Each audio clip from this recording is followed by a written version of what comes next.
कर ली। आज हम स्वामी विवेकानंद जी के जो फोटोग्राफ्स हैं उनके बारे में चर्चा करेंगे। सौभाग्य से इस विषय पर बहुत बड़ी रिसर्च हुई है। Vedanta society of northern California America में है, जहाँ पर विशेष करके विरजा प्राणा जो प्रव्राजिका, जैसा कि आपको मालूम है, जैसे संन्यास के आगे स्वामी लगता है प्रीफिक्स में और सफिक्स में लगता है आनंद, उसी प्रकार से हमारे रामकृष्ण मठ मिशन की परंपरा में प्रीफिक्स में रूप में लगता है प्रव्राजिका और सफिक्स के रूप में लगता है प्राणा। तो प्रव्राजिका विरजा प्राणा ये अमेरिकन नन है। जैसा मैंने बताया था कि अमेरिकन नन्स जो उस समय शारदा मठ के शुरू होने के पहले ही वो कॉन्वेंट नॉर्दर्न कैलिफोर्निया और सदर्न कैलिफोर्निया वेदांता सोसाइटी में शुरू हो गए थे, तो वो अभी तक चालू है और वो अमेरिकन नन्स अभी भी जो है वो वहीं पर ज्वाइन कर लेती हैं। बाकी यहाँ पर रामकृष्ण मिशन में हम लोग यहाँ पर बहनों के लिए एकदम अलग है शारदा मठ, उसके साथ हमारा कोई कनेक्शन नहीं। पैरेलल ऑर्गेनाइजेशन, उनके खुद के प्रेसिडेंट, उनके खुद के जनरल सेक्रेटरी, सब कुछ उनका है और उनका भी हेडक्वार्टर्स कलकत्ता है, उनके भी कई ब्रांचेस है। वो भी ऑलमोस्ट सेम रूल रेगुलेशन, आत्मनो मोक्षार्थम जगदिताय च, ये सब लेकर के हैं। यद्यपि वैसे स्वामी विवेकानंद चाहते थे पहले बहनों का मठ हो, पर वो नहीं हो पाया। पर माँ शारदा देवी की जन्म शताब्दी के अवसर पर वो मठ हुआ, शारदा मठ।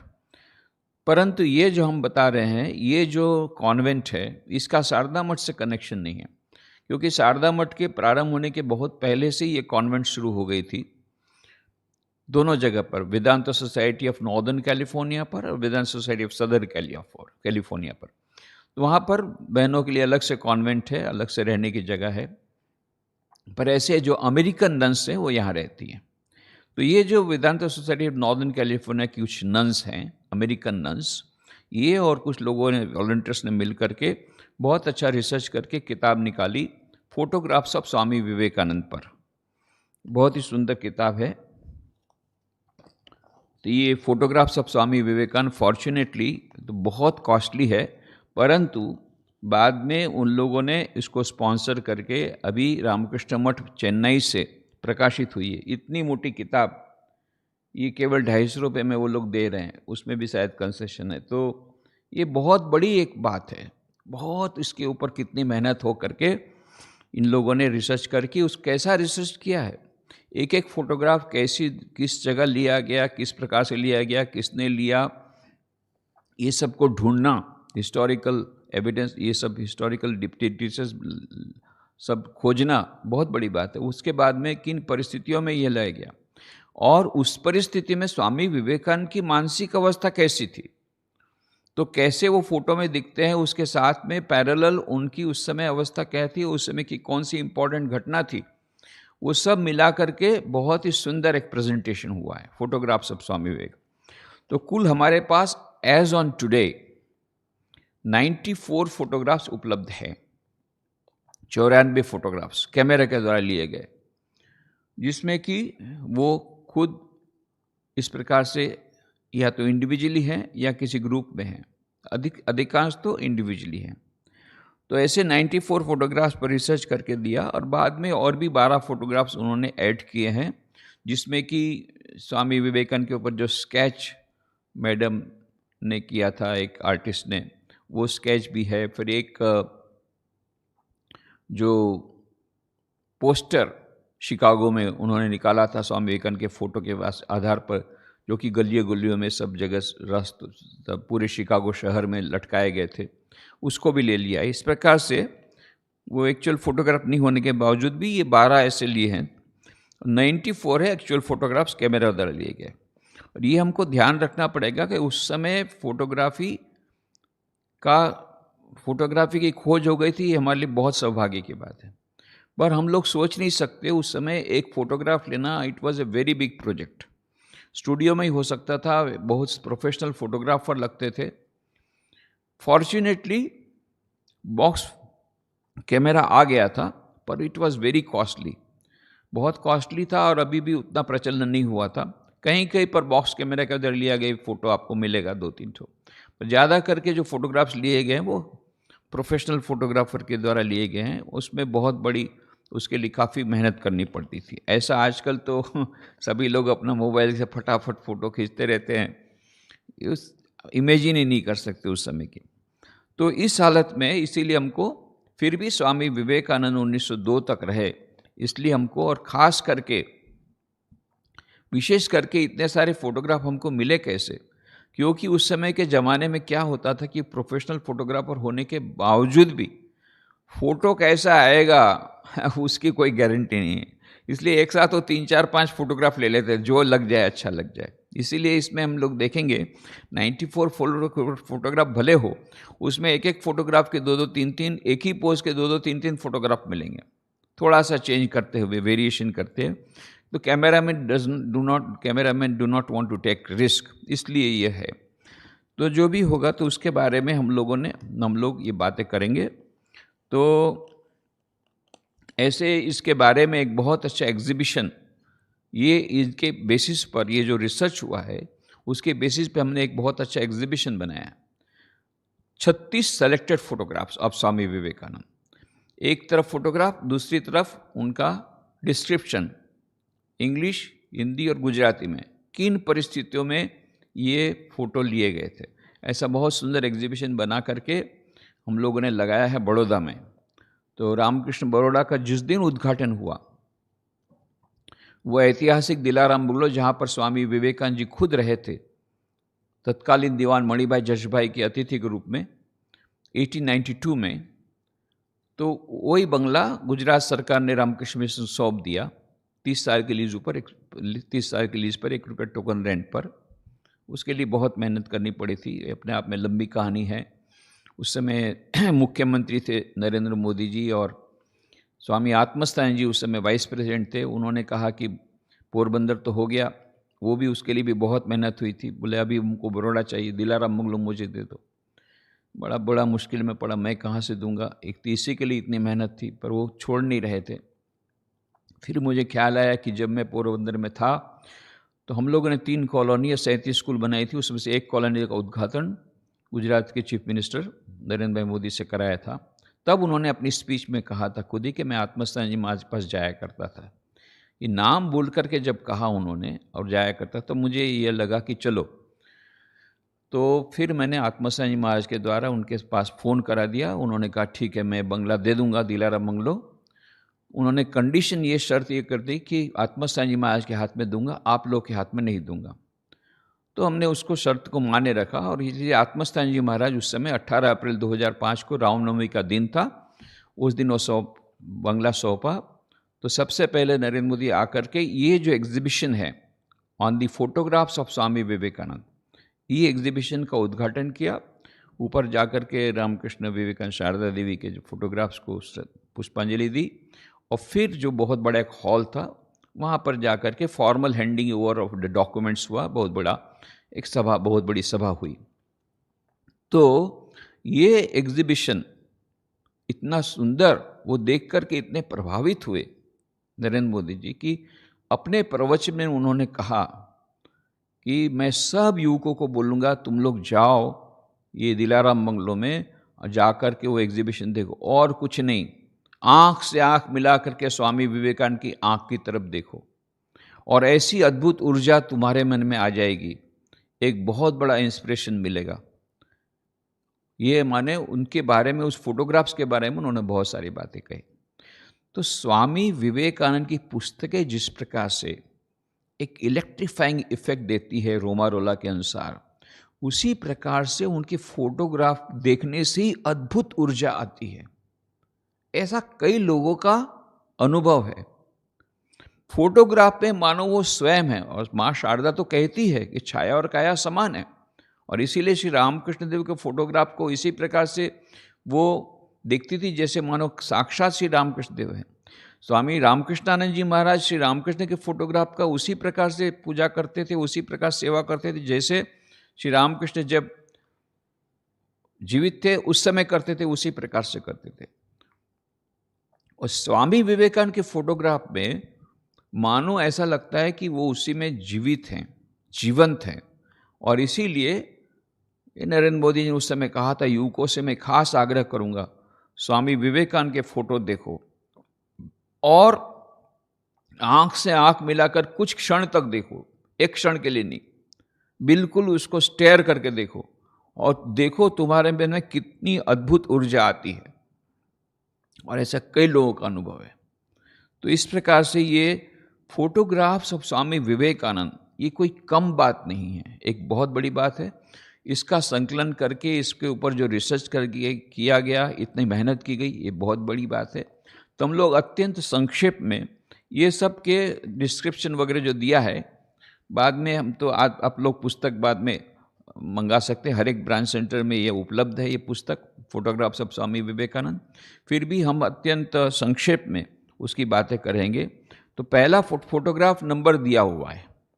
तो फोटोग्राफ नंबर 1 जो है, उसमें अनफॉर्चुनेटली नरेंद्र नाथ के फोटो एक भी उपलब्ध नहीं है, केवल ये अभी यहाँ पर दिखाया है 1 नंबर और 2 नंबर, 3 नंबर, 5 नंबर तक के जो फोटो हैं वो नरेंद्र नाथ के हैं, मतलब संन्यास लेने के पहले। तो बचपन के या युवावस्था की कोई फोटो उपलब्ध नहीं है। यहाँ तक कि आज तक नरेंद्र नाथ की माँ का फोटो मिला, उनकी बहन का फोटो मिला, एक बहन का फोटो मिला है, सब बहन का नहीं मिला। उनके पिताजी का अभी तक फोटो नहीं मिल सका है। तो उसका कारण हम बड़े आश्चर्य होता है कि नरेंद्र नाथ का एक फोटो नहीं। बस पहला फोटो जो मिलता है नंबर 1, जिसकी बात हम करेंगे, वो 1886 में लिया गया, जो कि काशीपुर में वो ध्यानस्थ हैं। और ये सब जितने फोटो हैं तीनों वही काशीपुर के हैं, कलकत्ता में ही हैं और ध्यान कर रहे हैं, वही फोटो है। ये उस 1886 के पहले का एक भी फोटो उपलब्ध नहीं है। तो मिस्टर एस.एन. धर हैं, जिन्होंने comprehensive life of Swami Vivekananda लिखी है 2 वॉल्यूम में, बहुत अच्छी है। Life of Swami Vivekananda eastern western disciple का ही कॉम्प्लीमेंट्री है। तो वो हिस्टोरियन के हिसाब से उन्होंने और भी अच्छी तरह लिखा है। एक अपना है, लाइफ ऑफ स्वामी विवेकानंद का बहुत सुंदर डिस्क्रिप्शन है और वही सोर्स किताब है, उसी में से सब कुछ किताबें निकली है, पर अपनी अपनी दृष्टि से उसको प्रेजेंटेशन किया है और कुछ एडिशनल जानकारी देने का प्रयत्न किया है मिस्टर एस.एन. धर ने।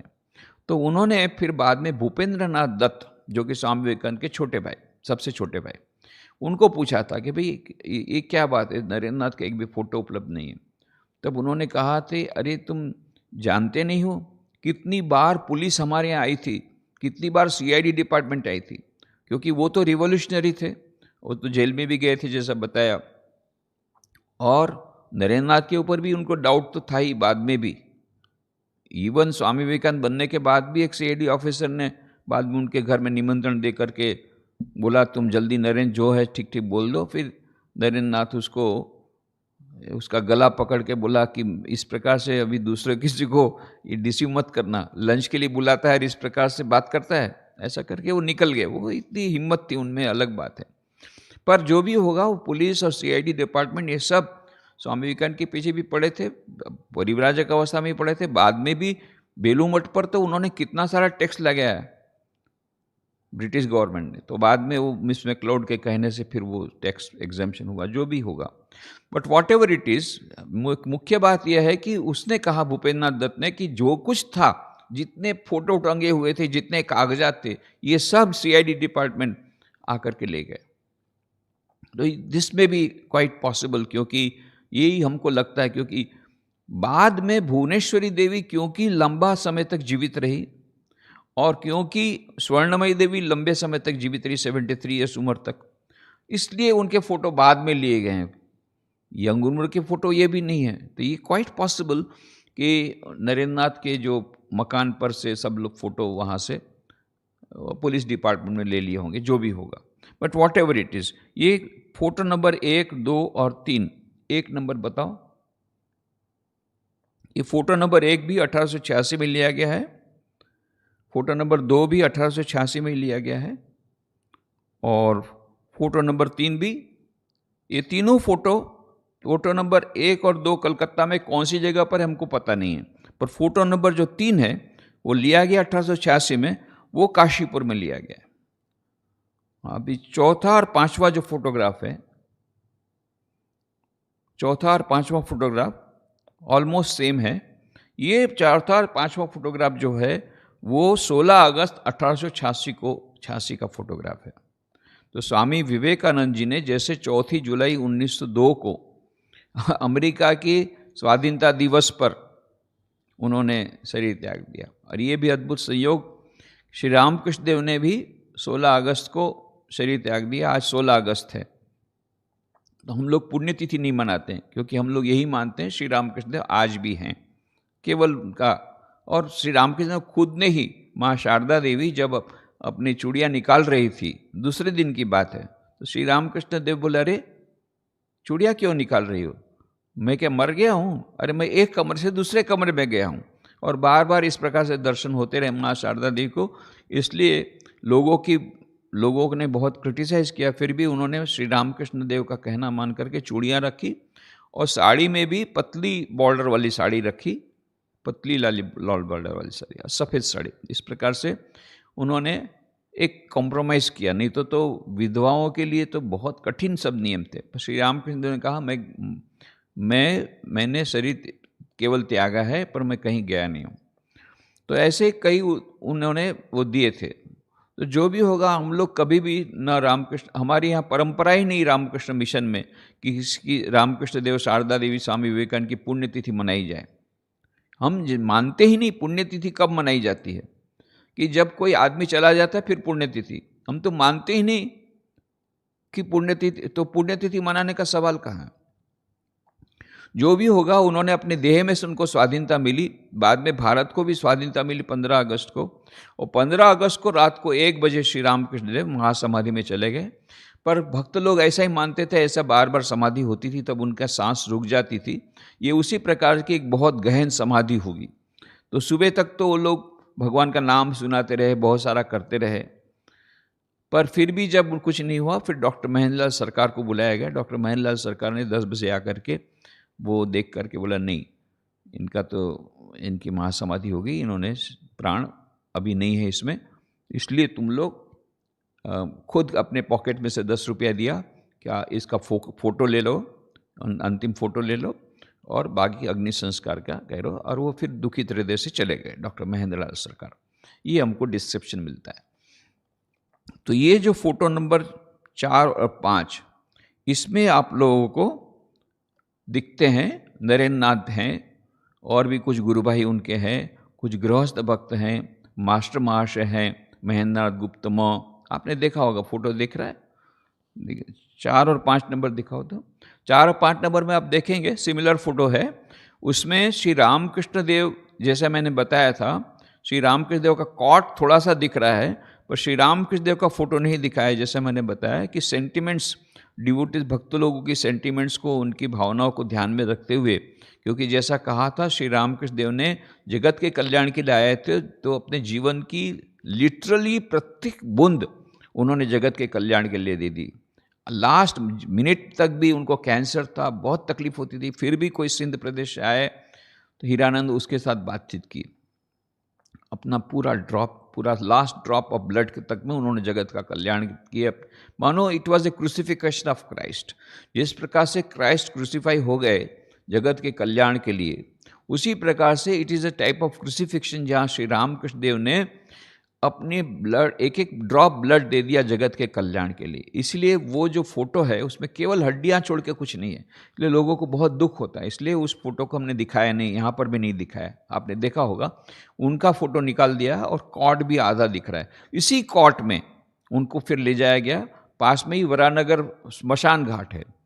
आज भी वरानगर एरिया से, वरानगर मठ में तो पहले जो हमारा आश्रम था, सबसे पहला आश्रम, उससे बहुत दूर नहीं है। तो वो नदी के उस पार है, नदी के इस पार बेलू मठ है, और नदी के उस पार दक्षिणेश्वर है। दक्षिणेश्वर थोड़ा सा उस तरफ जाइए तो कलकत्ता की तरफ तो वरानगर आएगा, वरानगर से और थोड़ा कलकत्ता की तरफ जाइए तो काशीपुर आएगा। तो ये काशीपुर श्मशान घाट, यहाँ पर श्री रामकृष्ण देव के देह का अग्नि संस्कार किया गया। उस समय का ये डॉक्टर महेंद्रलाल सरकार ने कहा कि पहले इनका फ़ोटो ले लो, फिर बाद में तुम लोग अग्नि संस्कार करो। उसका 10 रुपये भी उन्होंने दिया। उस समय 10 रुपये बहुत होता था और फ़ोटोग्राफ़ी लेना भी बहुत बड़ी बात थी। फिर भी ये महेंद्रलाल सरकार के मन में आया, क्योंकि ये लोग तो इतने दुखी थे, इतना उनका मन ये इस अलग-अलग अवस्था में था, ये प्रैक्टिकल चीज़ें उनको उस समय याद नहीं आई। तो महेंद्रलाल सरकार ने कहा था, इसलिए फ़ोटो लिया गया। इसमें आप देखिएगा नरेंद्र नाथ, स्वामी विवेकानंद है, राखाल हैं, स्वामी ब्रह्मानंद जी हैं, फिर मास्टर महाशय हैं, ऐसे कुछ कुछ गृहस्थ भक्त, बलराम बसु जो स्वामी विवेकानंद के बाज में हैं, पास में जो खड़े हैं वो है बलराम बोस, जो दाढ़ी वाले, ये बलराम बोस उनके मुख्य भक्त। फिर रामचंद्र दत्त, नरेंद्र नाथ के पास में है वो रामचंद्र दत्त, और उसके पास में वो लकड़ी लेके खड़े हैं, वो हैं बलराम बोस। तो इस प्रकार से उनके गृहस्थ भक्त और ये सन्यासी शिष्य, ये सब वहाँ पर खड़े हुए हैं। ये फ़ोटो है। तो ये इतने हमने 5 फोटोग्राफ का डिस्क्रिप्शन अभी हम लोगों ने देखा। बाकी के फोटोग्राफ का डिस्क्रिप्शन हम लोग कल देखेंगे। आज यहीं समाप्त करें।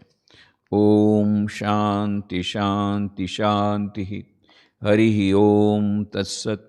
श्री राम कृष्णार्पणमस्तु।